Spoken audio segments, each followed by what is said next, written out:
আজকের আড্ডায় সবাইকে স্বাগতম।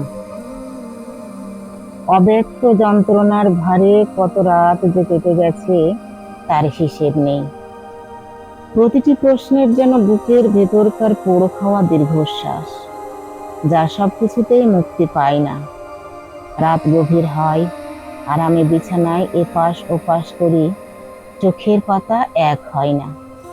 এক এক করে শুকতারারা নিভে যায়, কিন্তু আমার ভেতরের জ্বলে থাকা জিজ্ঞাসাটা অমলিন। কেন এই অনন্ত অপেক্ষা? কিসের জন্য এই বিনিদ্র প্রহর গোনা? কি এমন পাওনা বাকি, যার জন্য নিজেকে এভাবে পুড়িয়ে চলেছি দিন রাত্রি? সেদিন মধ্যরাতে যখন ক্লান্তি আর হতাশা মিলেমিশে একাকার, আমি আর আমার সেই একান্ত সঙ্গে নির্ঘুম রাতকে ডেকেছিলাম।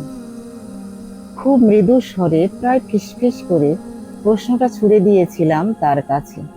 আর সে নিস্তব্ধ রাত, যা আমার সব দুঃখের সাক্ষী, সে যেন ভারী দর্শন বা কঠিন উত্তর দেয়নি, কোনো শব্দ খরচ করেনি, বরং নিঃশব্দে আমার আধো জেগে থাকা চোখের কোণে এসে আলতো করে একটা স্বপ্ন দিয়ে এঁকে দিয়ে গেল।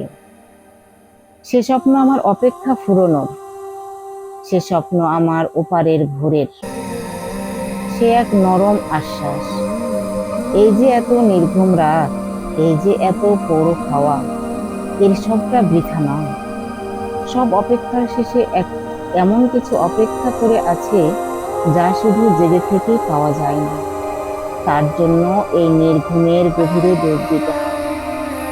এখন আমি জেগে থাকলেও আমার চোখ জুড়ে সেই স্বপ্নের নরম ছায়া। আর তাই আমার কাছে এই নির্ঘুম রাত আর শুধু অপেক্ষা নয়, এটা এক এটা এখন একটা সেতু, আমার বর্তমান আর সেই স্বপ্নের ভবিষ্যতের মাঝে। আমি আর প্রশ্ন করি না, আমি শুধু সেই স্বপ্নের দিকে হেঁটে চলি। এই রাত